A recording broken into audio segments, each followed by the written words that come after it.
Bonjour à tous mes chers frères et sœurs, apôtres des derniers temps. Excusez-moi, ça fait un petit moment que j'ai pas fait de vidéo, mais j'étais en plein dans les vendanges. Donc vous pouvez l'imaginer, le soir j'étais crevée. En plus on prenait très tôt le matin, donc voilà. C'est enfin terminé, donc je peux avoir le temps de refaire des vidéos. Aujourd'hui je voulais reprendre les messages donc de JNSR, Vivez avec moi les dons de Dieu, Terre nouvelle, cieux nouveaux, Témoins de la croix, Actes des apôtres, donc c'est le 4e tome. Et je voulais donc vous lire le message du 9 août 2000 qui nous disait que l'heure est là. Le titre du message c'est « C'est l'heure, c'est l'heure ». Donc Jésus nous dit « Mon enfant, voudrais-tu me dicter ce que je dois faire pour satisfaire ceux qui sont pressés de lire ce que moi, votre Dieu, je prépare et que je vais faire? Je te l'ai déjà dit, chacun, vous avez la réponse au fond de vous, au fond de votre esprit, de votre cœur et de tout votre être. Je vais te dicter ce message comme un père parle à son fils obéissant. Le père va lui dire, « Mon fils, as-tu bien labouré notre champ? » ?»« Oui, père. »« As-tu mis tout ton cœur pour bien labourer en profondeur? » ?»« Oui, père. »« Tu sais que les racines des graines vont aller loin dans la terre pour chercher leur nourriture et que si elles rencontrent de mauvaises racines ou des pierres, elles pousseront plus tard que l'heure prévue, ou bien elles viendront à voir le jour par une tige frêle et maladive? » ?»« Je le sais, père. Aussi j'ai mis tout mon cœur à l'ouvrage. » Et vous, fils de ce temps actuel, pouvez-vous me répondre à la même question? Avez-vous préparé votre terre pour recevoir votre Dieu?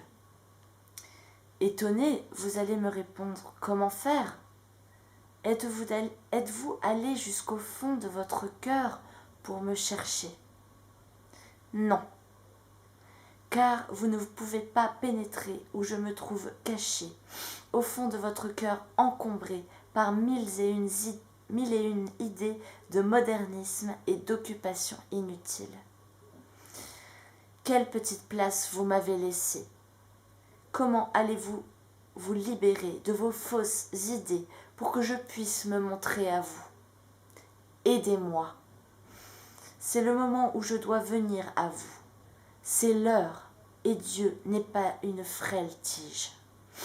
Je suis l'arbre de vie qui pousse au milieu de chacun. Je suis l'arbre de vie qui prend ses racines en chacun. Je suis l'arbre de vie qui vient vivre au milieu de vous, au milieu de chaque enfant, de chaque foyer, de chaque pays, au milieu du monde. Ce monde que je viens renouveler, il doit renaître de ma vie. Trop longtemps, ce monde s'est recouvert de décombres de toutes sortes, croyant qu'il était abandonné à lui-même.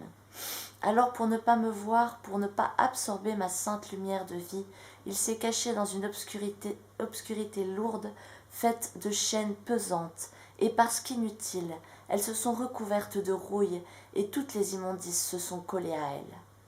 Chaînes des plaisirs malsains, chaînes d'obligations mondaines, chaînes faites de vices de toutes sortes, vous emmenant petit à petit vers le néant.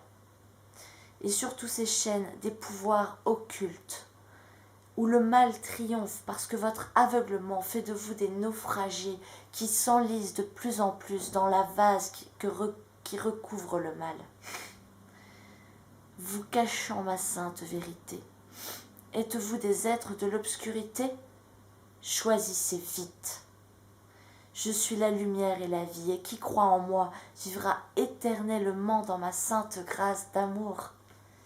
Mon enfant, le temps est incertain parce que les hommes ne croient plus à mon retour. Aucun cyclone, aucun séisme, aucune inondation, aucun incendie. Vois tous ces accidents sur terre, en mer, dans les cieux. Vois cette famine, cette sécheresse. Rien, plus rien ne touche le cœur des hommes.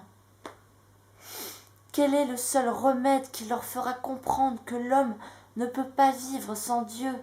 Ceux qui prient, ceux qui me louent en vérité, ceux qui pleurent devant la misère des autres ne sont pas assez nombreux.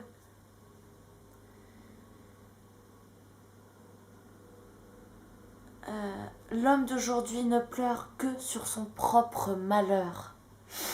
Comme autrefois, le prochain reste abandonné sur le bord du chemin et le bon samaritain reste seul.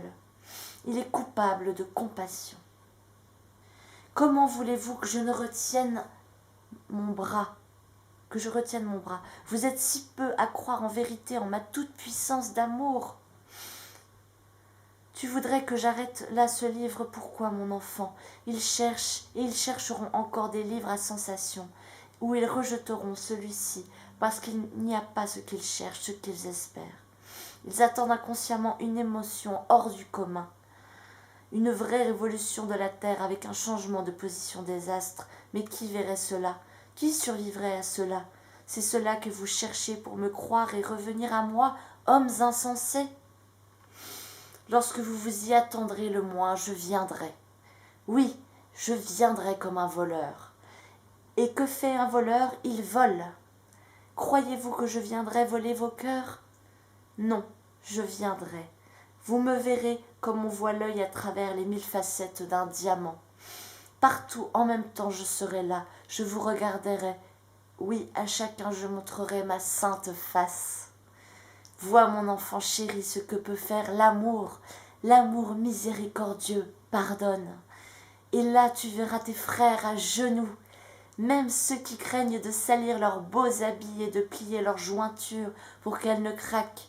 Oui, je ferai craquer les cœurs les plus endurcis, et je mettrai le baume apaisant sur toutes les blessures d'amour de mes saints enfants. Ceux qui m'ont attendu malgré le froid des cœurs, qui disaient que les faux prophètes étaient à l'œuvre parce qu'ils annonçaient ma venue. Mes petits, mes bien-aimés, nourris de ma souffrance, comme on nourrit un nouveau-né à la mamelle. Eux, mes petits, buvaient le lait de ma souffrance et le nectar de mon espérance. Oui, jamais la terre n'a porté de plus grand sein, car la souffrance d'amour est si grande en ces jours que si je n'étais pas là pour les soutenir jour et nuit, mes enfants ne pourraient plus vivre sur cette terre recouverte de ronces et d'épines, les mêmes qui ont servi à tresser ma couronne d'épines. Gloire de ma résurrection, oui, gloire à ma croix d'amour portée par tous mes enfants d'aujourd'hui.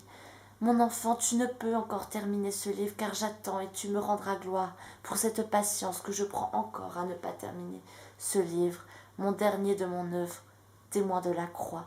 Tu dois voir de tes yeux les enfants choisis couvrir le monde de mes croix d'amour. Oui, je les réunirai tous bientôt, et vous compterez les croix avec moi. Dans tes larmes tu écris ce que je te dicte aujourd'hui, mais sache que mes saints te contemplent, parce que seulement tu m'aimes et que ton amour les remplit de joie. Mon Dieu, je t'aime, pardonne toutes nos erreurs. Heureux les cœurs purs, ils verront Dieu. Amen.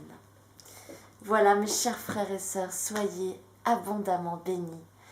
J'espère que tout va bien dans vos vies en ce moment. Je vous souhaite un très bel automne. Les couleurs de l'automne, oh, j'adore l'automne, c'est splendide. Merci Seigneur pour ces couleurs magnifiques. En côte, bientôt chez nous en Bourgogne, la Côte d'Or va, comme son nom l'indique, revêtir son manteau doré. C'est magnifique et j'aime l'automne qui invite beaucoup à la rétrospection, à un apaisement, un retour à la vie intérieure. Voilà, donc voilà, je vous fais des gros bisous, portez-vous bien. Bon, je vais reprendre l'activité, les vidéos, voilà, j'ai plus de temps en ce moment, donc voilà. Je vous fais des gros bisous, à très bientôt.